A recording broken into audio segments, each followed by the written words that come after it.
Pai, obrigado por tudo que o Senhor está fazendo nesses cursos, nesse Instituto Bíblico. É uma bênção ter todos que estão aqui conosco hoje à noite. Eu peço que o Senhor abençoe essas últimas lições sobre a visão geral do Novo Testamento, que possamos entender muito bem estas coisas para que possamos entender melhor o Senhor, conhecer melhor a Tua vontade. Pai, nos abençoe e guie esta noite. Por favor, Pai, precisamos do Senhor. Em nome de Jesus pedimos essas coisas. Amém. Ótimo. Agora então, o livro de Filemão. Podemos abrir as nossas Bíblias no livro de Filemão. Estamos simplesmente revisando esses livros, dando um resumo desses livros importantes. Filemão é um dos livros escritos pelo apóstolo Paulo. Ele escreveu a maior parte do Novo Testamento. Essa vez ele ficou preso e aparentemente ele tinha ganho para Cristo um homem pelo nome de Filemão. Esse homem era dono de servos ou escravos, e um desses escravos, o nome dele era Onésimo. Onésimo, pode ver o nome aqui em versículo 10, onde diz: peço-te por meu filho Onésimo, que gerei nas minhas prisões, o qual noutro tempo te foi inútil, mas agora a ti, a mim, muito útil, eu te tornei a enviar. Aparentemente que Paulo, conhecendo Filemão e Onésimo fugiu, foi embora, não queria ser mais escravo, que faz sentido, não quero ser escravo também. Mas ele foi embora e ele procurou Paulo. Paulo estava preso e, encontrando Paulo acabou ganhando ele para Cristo. E Paulo, entendendo o sistema, não era o alvo do cristianismo derrubar Roma, a nação de Roma. Então ele não falou: bom, Deus é contra a escravidão, então você não precisa voltar para Filemão. Ele não falou isso. Ele falou: você precisa voltar para ele, precisa voltar. Então, é isso que ele fez. Ele voltou e levou consigo esta carta. Então você está lendo a carta aqui, que Onésimo levou para o dono dele, o mestre dele, naquela época. Então, é um livro muito interessante que, segundo os meus estudos, foi um dos livros principais da Bíblia que foi usado para eliminar a escravidão nos Estados Unidos, que influenciou outros países nesse mundo a eliminar a escravidão, inclusive o Brasil, que hoje não tem mais esse tipo de escravidão. Infelizmente tem outros tipos de escravidão, mas não tem esse tipo aqui. O interessante é que esse escravo, o nome dele, Onésimo, quer dizer útil, mas ele não ficou muito útil por causa da desobediência dele, fugindo do mestre dele. Então, eu acho interessante como Paulo usa essa trocadilha, essa jogo de palavras aqui em Filemão, versículo 10, que diz: peço-te por meu filho Onésimo, que gerei nas minhas prisões, o qual no outro tempo te foi inútil, mas agora a ti e a mim muito útil, e o tornei a enviar. Então ele usa as palavras inútil e útil, e o nome dele é útil. Outra coisa podemos notar em versículo 10, ele diz: peço-te por meu filho. Onésimo não era o filho biológico dele. Quando ele fala isso, está dizendo: olha, eu ganhei ele para Cristo, agora ele é meu filho na fé. Então, filho Onésimo, que gerei nas minhas prisões, que quer dizer que ele ganhou ele para Cristo durante esse tempo na prisão. Vamos ver também versículos 16 e 18, que diz: não já como servo, antes mais do que servo, como irmão amado, particularmente de mim, e quanto mais de ti, assim na carne como no Senhor. Quando ele voltou para o mestre dele, Paulo queria que Filemão recebesse esse servo, não como servo, ele ainda era o servo dele. Ela falou: mas olha, presta atenção, essas divisões de classes não têm valor nenhum diante de Deus. Ele é seu irmão em Cristo, ele está voltando para ti. Então, aqui também, nota versículo 18. E se te fez algum dano, ou te deve alguma coisa, põe isso à minha conta. Filemão é basicamente o único livro de Paulo que não conta o Evangelho. O Evangelho é o que Jesus fez para nos salvar. Ele morreu por nós, ele foi sepultado, ele ressuscitou. Esse livro não fala sobre isso, é o único. Porém, mostra o Evangelho, porque aqui, note aqui, versículo 18, se te fez algum dano, se esse escravo, ele danificou, destruiu alguma coisa do seu trabalho, ou te deve alguma coisa, põe isso à minha conta, ou seja, eu vou pagar por ele. Sabe o que ele está falando aqui? Ele está falando, olha, eu vou ser o substituto. Se você precisar cobrar alguém, eu não sou seu escravo, eu não devo nada para você, mas como se eu devesse você, se ele tem feito algo errado, então eu vou pagar. E não é isso que Jesus fez por nós? Porque 2000 anos atrás, você devedor, você devendo por causa do seu pecado, você merecendo a morte e o inferno, de acordo com as Escrituras, Jesus veio para a terra, nunca pecou, e ele foi crucificado em nosso lugar. Ele pagou a nossa dívida. Então aqui o livro de Filemão é um livro muito interessante que tem a ver com a escravidão e também como um homem pode ser substituto pelo outro, não para tirar o pecado, mas simplesmente dizendo, olha, ele que errou, mas eu aceito a culpa, eu quero ajudar ele. E às vezes na vida cristã precisamos fazer isso. Precisamos falar, olha, eu vou fazer o máximo para ajudar esse irmão. Não é fácil, mas é o que aconteceu nesse livro. Filemão é um livro muito interessante e pode ajudar vocês. Vamos continuar, vamos ver o livro de Hebreus. Olha, você fala, quais livros eu preciso estudar no Novo Testamento? Todos, ok? Todos os livros. Mas, se você quiser entender bem o Evangelho, começa com o livro de João. Se você quiser entender a teologia do Evangelho, da nossa salvação, leia e estude profundamente Romanos e Gálatas. Mas se você quiser ver as raízes judaicas, porque a Bíblia, vocês sabem, é um livro judaico.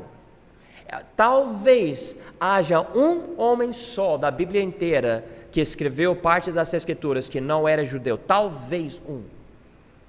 Tem mais ou menos 40 escritores da Bíblia. 99%, vamos dizer, ou 100% judeus. Se você quiser, então, entender as raízes teológicas em Israel, tem que ler, tem que estudar o livro de Hebreus. Vai explicar muito para você sobre isso. Também, o livro de Hebreus mostra, além de tudo, a superioridade de Jesus. Ele é superior, ele é mais importante do que a lei, do que o tabernáculo, do que os sacrifícios, do que o sacerdócio, do que os anjos, do que Moisés. Ele é superior. Cada página do livro de Hebreus, 13 capítulos, você vai lendo e lendo e lendo, e se você compreender, você vai ver Jesus muitíssimo exaltado. E você vai compreender, se você decidir voltar para a lei judaica, você está voltando para o que esse escritor aqui diz, é a sombra. Jesus é a coisa real e a lei judaica é a sombra de Jesus. Era a coisa dizendo, alguém está chegando, aqui a sombra. E quando Jesus veio, deu para ver, olha, essa sombra estava manifestando algo. Pode até imaginar a forma de alguém, a sombra. E você fala, olha, eu estou lendo Gênesis até Malaquias, não tenho o Novo Testamento, só Gênesis a Malaquias, eu vejo uma forma, uma figura, uma pessoa, mas quem é? E nós usamos o título Cristo, ou o título antigo, Messias. Mas quando vem o Novo Testamento, nós podemos colocar um nome nessa sombra, o nome de Jesus, Yeshua HaMashiach, o Cristo, o Messias. E nós sabemos que esse homem que nasceu em Belém, foi criado em Nazaré, esse homem que fazia milagres e tudo, ele não é simplesmente filho do homem, mas como as Escrituras nos ensinam, ele é o Filho de Deus. E até diz aqui, em Hebreus capítulo 1, ele não é somente o Filho, mas ele é Deus mesmo. Olha aqui o que a Bíblia diz em Hebreus capítulo 1, versículo 8. Diz aqui, mas do Filho diz, ó Deus, o teu trono subsiste pelos séculos dos séculos, cetro de equidade e o cetro do teu reino. Olha que coisa poderosa, declarando que Jesus é Deus, mas também o Filho, diz aqui Filho e Deus no mesmo versículo. Então, o livro de Hebreus vai ajudar você com sua fé em Jesus. Será que Jesus cumpriu as profecias e os tipos e os símbolos e as palavras do Velho Testamento? E depois de estudar o livro de Hebreus, você vai dizer, com certeza, com certeza.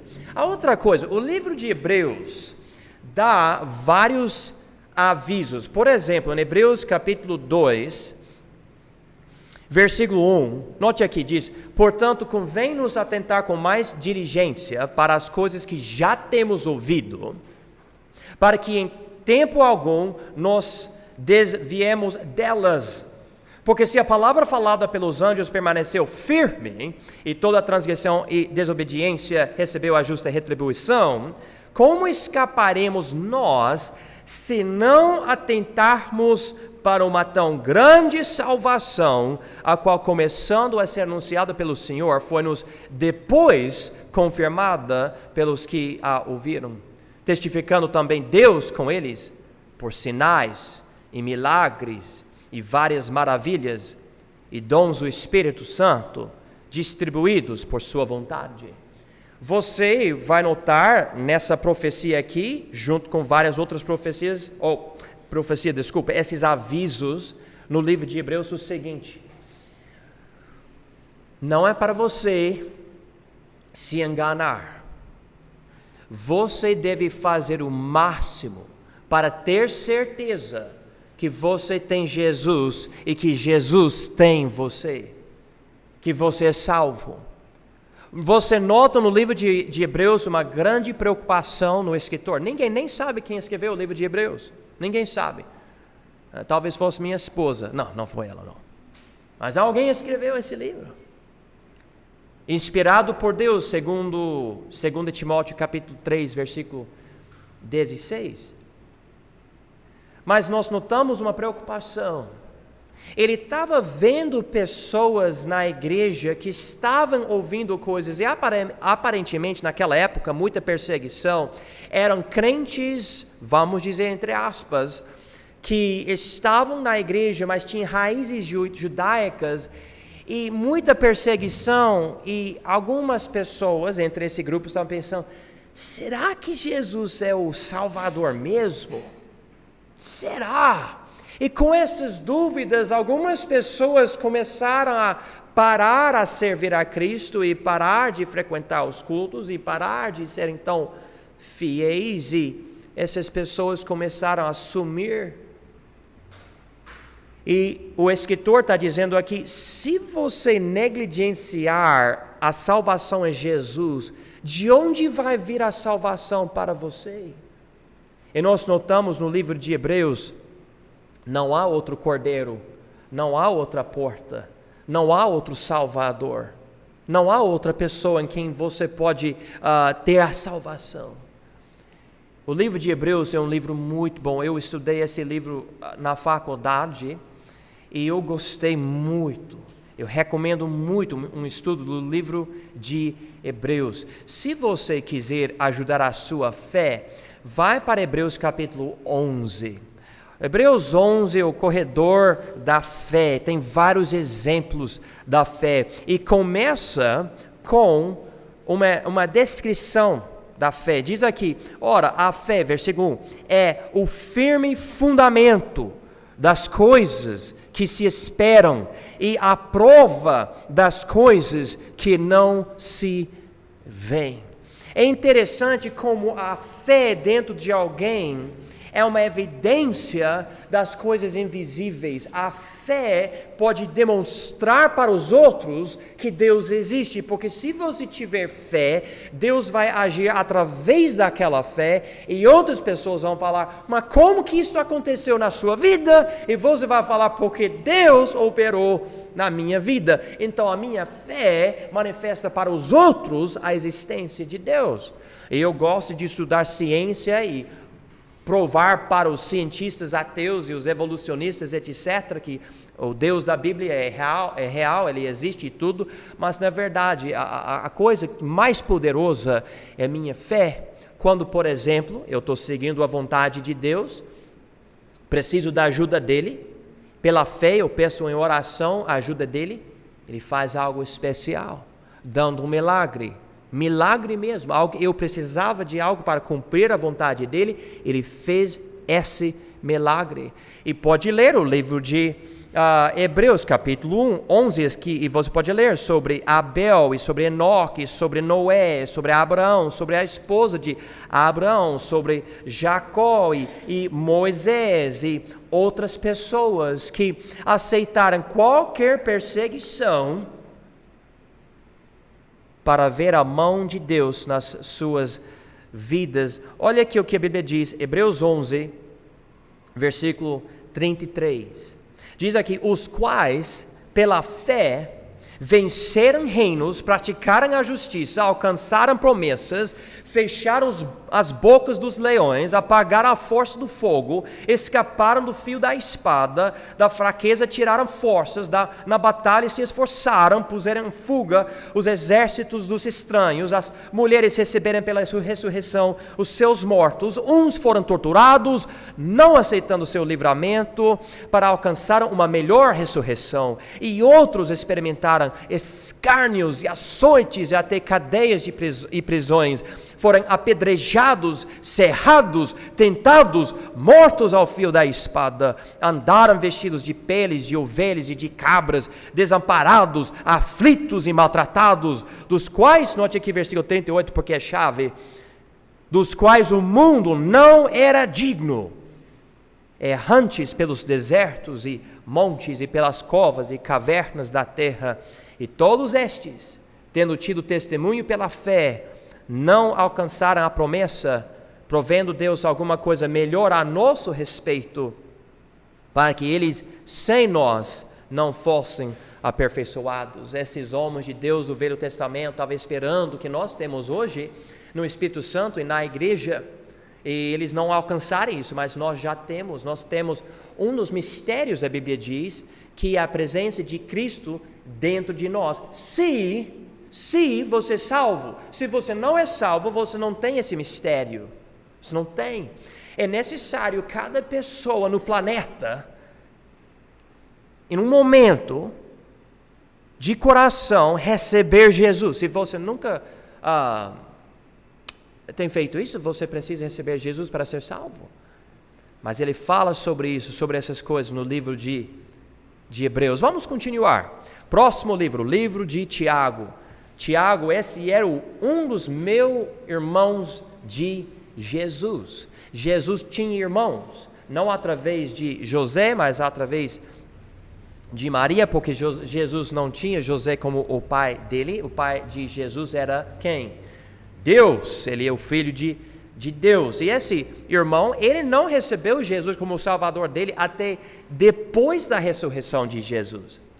E esse homem, ele escreveu esse livro muito interessante, o livro de Tiago, é um livro muito bom, e pode te ajudar na questão de sabedoria neotestamentária. Ou seja, o livro de Tiago é o livro de Provérbios para o Novo Testamento, ok? O livro de Provérbios, o primeiro capítulo de Tiago lida com perseguições, tentações, dificuldades, tribulações, e como através dessas coisas a sua paciência pode crescer. E você pode ter mais influência, você pode ser uma maior bênção nessa terra por passar pela fé, pelas tribulações ou tentações dessa vida. Tiago era um pregador, ele não gostava do pecado, é óbvio. Você pode ler, por exemplo, capítulo 2 de Tiago, e ele prega fortemente contra classismo. Classismo é simplesmente dizer, você é de outra classe, então eu não gosto de você, eu não respeito você. Mas se você ler outro livro, Gálatas 3:28, Deus é contra classismo, machismo e feminismo, ou sexismo e racismo. Deus é 100% contra estas coisas. E Tiago lida com classismo aqui em capítulo 2. É muito interessante ler isso, como por exemplo, vamos dizer que o prefeito chega aqui na nossa igreja hoje à noite e também alguém que está mendigando. Como que você vai lidar com essas duas pessoas? De uma forma diferente? Você vai dar uma cadeira especial para uma pessoa e outra, sai daqui. Como que você vai lidar com essas duas pessoas? Se você maltratar uma pessoa e a outra pessoa não, você está desobedecendo a Bíblia, você é contra as coisas de Deus. E eu entendo. Outro dia um cara chegou aqui, ele tinha uma vara bem grande, as pessoas ficaram com medo. O que esse cara vai fazer? Vai bater na gente? O que ele vai fazer? E eu estava pregando, a gente ficou de olho. Tem que ficar de olho, tem que prestar atenção. Você não vai permitir alguém fazer uma loucura na igreja, mas ao mesmo tempo, se o cara não fizer nada de errado e não manifestar nada, pode ser que essa pessoa precise receber Jesus. E nós estamos aqui para mostrar Jesus para essa pessoa. Então vamos sempre fazer isso. E olha, temos um barzinho bem aqui. Todo mês alguém do bar chega aqui falando alguma coisa para mim. Muitas vezes eu não entendo nada. O cara está tão bêbado, eu não entendo nada. Mas eu não maltrato ele. E se ele quiser se comportar bem na cadeira e prestar atenção, ele pode ficar aqui ouvindo nós. Mesmo se ele tiver o cheiro de urina, Deus morreu por ele também. E nós precisamos entender isso. Não importa a cor da pele, não importa a quantidade de dinheiro que o cara tem, não importa. A única coisa que importa é que essa pessoa seja salva e vamos ganhar essas pessoas para Cristo. Você pode continuar. Tiago 2 dá problemas também, porque nós sabemos que na Bíblia a salvação é pela graça por meio da fé. Ou seja, você não pode fazer nada para se salvar. Você precisa ir para Jesus e Ele salva você completamente, como o escritor de Hebreus ensina. Mas olha aqui o que ele diz aqui em Tiago capítulo 2. Vamos para o versículo 14 e lidar com isso rapidinho. Meus irmãos, que aproveita se alguém disser que tem fé e não tiver as obras? Porventura a fé pode salvá-lo? Olha, é essencial, irmãos, marcar essa palavra em versículo 14. A palavra é disser. Disser, ok? Se não entender essa palavra disser, você não entende o contexto e você vai derrubar o contexto inteiro de Tiago 2. Ok, Tiago está dizendo, existem pessoas que estão dizendo, eu tenho fé em Jesus. Eu digo, eu tenho fé, eu tenho Jesus. Ok? Tudo bem. Você fala isso, você diz isso. Mas ele diz aqui, se alguém disser que tem fé e não tiver as obras, porventura a fé pode salvá-lo? Ou seja, se você simplesmente disser que tem fé, mas não há evidência nenhuma pelas obras que você tem fé, você acha que por falar da boca para fora, que isto é suficiente, que isto é fé? Na verdade, não é. É uma outra palavra. Mentira. Mentira é a outra palavra. Mas vamos ver aqui versículo 15.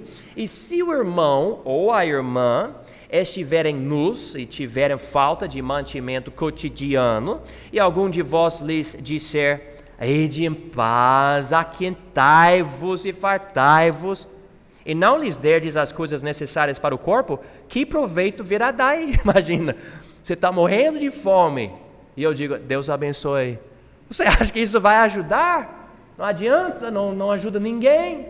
Vamos ver aqui, versículo 16.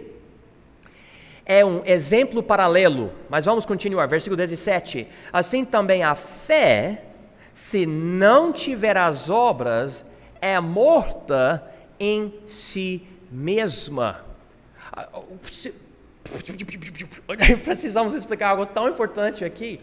A verdadeira fé, biblicamente, o que acontece? Deixa eu fazer uma pergunta para vocês e vocês podem falar a palavra para mim. A salvação pela fé é natural ou sobrenatural? É sobrenatural. Sobrenatural. A salvação vem da terra para cima ou vem do céu para nós? Do céu para nós? A salvação é você simplesmente tomar uma decisão ou é o Espírito Santo que entra em você e sela você? É o Espírito Santo de Deus. Então, se tudo isso acontecer, quando você verdadeiramente coloca sua fé em Jesus, uma obra de Deus acontece em você. Se você não tiver manifestação nenhuma dessa mudança, você deve verificar que você é salvo de verdade. Porque a salvação que Ele traz para nós é uma obra que Ele começa dentro de nós. É sobrenatural. As boas obras que eu tenho hoje, segundo Efésios 2, 8, 9 e 10, são obras que acontecem em mim por causa dele na minha vida. Eu não estou falando, eu quero ser salvo, eu preciso fazer boas obras, um dia, eu preciso permanecer fiel até o fim, blá, blá, blá, blá, blá. Não! Ele é o fiel, Ele que morreu por mim, Ele que ressuscitou, e quando Ele me salvou, Ele me deu o Espírito dEle. Mas agora, se eu tenho de verdade, algo vai se manifestar. Eu não vou ser automaticamente Elias, ou Jeremias, ou João Batista, mas algo tem acontecido em mim. Se você não tem isso, você tem que pensar, peraí, será que eu sou salvo? Se você não observa a operação do Espírito Santo, leia Romanos 8, que enfatiza isso. O Espírito Santo de Deus testifica com o nosso espírito que somos filhos de Deus. Então, ele está dizendo aqui, se você ficar ouvindo que a salvação é pela fé, e daí você repete, você duplica essas palavras, só da boca para fora, eu sou salvo, porque todo mundo fala isso, você não é salvo. Você está acreditando uma mentira, você está se enganando. A salvação é Deus operando em você e colocando a presença dEle em você, e Ele faz uma obra, uma mudança de coração. Nós precisamos entender isso. Ele está lidando com isso aqui em Tiago 2. Então ele diz aqui, versículo 17, assim também a fé, usando a palavra discer, versículo 14, se não tiver as obras, é morta em si mesma. Ele continua, mas dirá alguém, tu tens a fé e eu tenho as obras, mostra-me a tua fé sem as tuas obras, e eu te mostrarei a minha fé pelas minhas obras. Que coisa poderosa! Tu crês que há um só Deus, fazes bem. Também os demônios o creem e estremecem. Irmãos, não há nada errado em pregar que a salvação é pela graça por meio da fé. Isto é Efésios 2, 8. Não há nada errado nisso. Ou leia o último capítulo do livro de Tito. Fala explicitamente isso. Mas é errado pegar essas palavras e repetir essas palavras sem ter fé no seu coração que Jesus realmente é seu Salvador. Há uma grande diferença. Eu posso ler mais, mas por causa do tempo eu não vou ler mais de capítulo 2, vocês podem ler com esse contexto. Capítulo 3 lida com a língua. Capítulo 4 com paixões pecaminosas ou concupiscências e humildade. Capítulo 5 volta para a questão de riquezas, mas também a questão da nossa paciência. E no fim ele lida com a oração, uma passagem muito forte, os últimos versículos de Tiago 5. Tiago é um livro muito bom, já ensinei o livro para a nossa igreja aqui, vai ser muito útil na sua vida. Vamos continuar. Pedro. Tiago começa as epístolas que é chamado as epístolas gerais. Tem Tiago e depois 1ª e 2ª Pedro, vocês sabem que nos evangelhos, Mateus, Marcos, Lucas e João, que Jesus falou para Pedro que Satanás estava querendo fazer algo contra ele, mas Jesus disse, mas eu orei por você, para Deus fortalecer sua fé, e no futuro você vai fortalecer a fé dos irmãos. 1 Pedro e 2 Pedro são livros para fortalecer a fé dos irmãos. São livros interessantes, muito bom, e todo mundo deve estudar e ler 1 e 2 Pedro, livros que eu gosto muito. Aqui na apostila diz que ele escreveu para estrangeiros cristãos dispersos em várias regiões, e vocês podem ler sobre isso. E ele lida especificamente com a prova da vossa fé. Interessantemente, hoje em dia, quem já ouviu falar que se você fizer tudo certinho, você vai ter uma vida de prosperidade, blá, blá, blá, blá, blá? Pode levantar sua mão. Quem já notou que não é verdade? Não é verdade. Quem já notou que assim que você receber Jesus de verdade, Satanás começa a permitir certas coisas não darem certo, e a coisa começa a acontecer, atrapalhar, etc. Tudo isso é a prova da sua fé.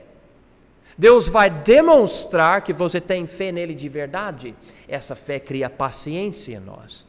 Ele começa a crescer a graça dele em nós. Então, na verdade, deixe-me achar aqui, eu creio que é 1 Pedro capítulo... na verdade é 2 Pedro. 2 Pedro, vem aqui para capítulo 3 de 2 Pedro. 2 Pedro capítulo 3. Ele diz o seguinte, terminando essas duas epístolas: antes crescei na graça e conhecimento de nosso Senhor e Salvador Jesus Cristo. Nós precisamos crescer. Ele vai usar conflito, perseguição, tribulação, para a gente crescer na graça que nos salvou, é 2 Pedro 3, versículo 18, e também no conhecimento de nosso Senhor e Salvador Jesus Cristo. No momento que você recebeu Jesus de verdade, você conheceu Jesus. Mas Jesus é Deus, Ele é infinito. Então, todo dia, o nosso alvo é conhecer cada vez mais o Senhor. Meu alvo é isso. Interessantemente, eu sou um pastor missionário, etc.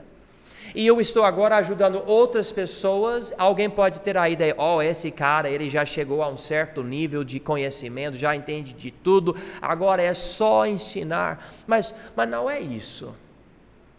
O pastor mais sábio que existe ainda, se estiver fazendo tudo certinho, está crescendo no conhecimento do Senhor Jesus Cristo. E Deus até opera no nosso ministério aqui da nossa igreja de uma forma, às vezes não permitindo algo acontecer que eu quero que aconteça. Eu me pergunto, mas por quê? Por que não está dando certo isso? E Deus me mostra, é porque eu estou operando ainda na sua vida, Joãozinho, sua vida também. Não é somente para o povo, você faz parte do povo, você é minha ovelha também, você é meu filho também. Eu quero operar na sua vida. Então, 2 Pedro e 1 Pedro são livros ótimos, também lidam com a certeza da salvação. Você pode e deve ter a certeza que você é salvo, e pode ler sobre isso nesses livros. E 2 Pedro é interessante porque é muito parecido com o livro de Judas. O livro de Judas. Note aqui, eu não vou ler tudo, mas aqui em 2 Pedro, capítulo 2, note como ele explica isso. Em capítulo 2 de 2 Pedro, versículo 1. E também houve entre o povo, falando sobre os israelenses ou israelitas, falso o quê? Profetas. Como entre vós haverá no futuro, ou seja, hoje, durante a igreja, o tempo da igreja, a época da igreja, também falsos o quê? Doutores, que introduzirão encobertamente heresias de perdição e negarão o Senhor que os resgatou, trazendo sobre si mesmos repentina perdição. Então aqui Deus está dizendo que como havia falsos profetas durante o tempo do Velho Testamento, hoje haverá falsos doutores. Quem já foi para um culto em algum lugar e você estava escutando o pastor, e talvez durante aquele momento ou com o tempo, você lendo a Bíblia, você percebeu, peraí, esse homem não estava pregando a palavra de Deus, estava pregando outra coisa. Pode levantar sua mão, por favor. Eu quero ver quantas pessoas, muita pessoa. Pois acontece. Nós precisamos então voltar para a Bíblia, estudar a Bíblia para ter certeza que o que esse pastor, ou evangelista, ou outra pessoa está falando realmente é a palavra de Deus. Ele diz aqui, olha essa expressão tão forte aqui em versículo 1, ele diz, introduzirão encobertamente heresias de perdição. Perdição quer dizer que você vai para o inferno, fica condenado. Não seria triste isso? Você está na igreja sua vida toda, mas aprendendo o erro, e você vai para o inferno porque você não chegou a conhecer Jesus de uma forma correta, e você não colocou sua fé em Jesus como seu Salvador, porque o pastor estava pregando outra coisa. Por exemplo, se eu ficar falando para vocês precisam dar dinheiro para a nossa igreja, dar dinheiro para a igreja, Deus vai abençoar a sua vida, amém, aleluia, eu fico falando isso. E por 20 anos você está na igreja, e você nem sabe se você nasceu de novo. Sabe para onde você vai depois de morrer? Eu não quero nem falar, mas eu preciso, é o inferno. Leia João 3. Uma mulher, eu conversei com uma mulher que estava de outra igreja, e ela falou que estava visitando várias igrejas, e ela falou, nenhuma dessas igrejas que eu visitei fala sobre o novo nascimento. Sempre fala sobre bênção e prosperidade e milagre. Mas a ênfase da Bíblia é a salvação. Vamos dizer que Deus abençoa a sua vida com toda a prosperidade, você tem uma família linda, crianças lindas, todo o dinheiro, carrão, casona, você tem tudo, você pode viajar, você tem sua própria empresa e tudo. Mas se você não nascer de novo, para onde você vai? E você não vai levar nada disso contigo, nada, nada. Você não vai achar uma carreta, né, atrás de um carro que leva seu corpo para o cemitério? Não tem. Você vai deixar tudo. Há uma coisa que importa, para onde você vai depois de morrer. Muito mais importante do que ter dinheiro, irmãos, muito mais. Então, hoje à noite eu vou parar aqui com a visão geral do Novo Testamento, Deus permitindo, nós vamos terminar a semana que vem, mas agora precisamos ir para a próxima aula.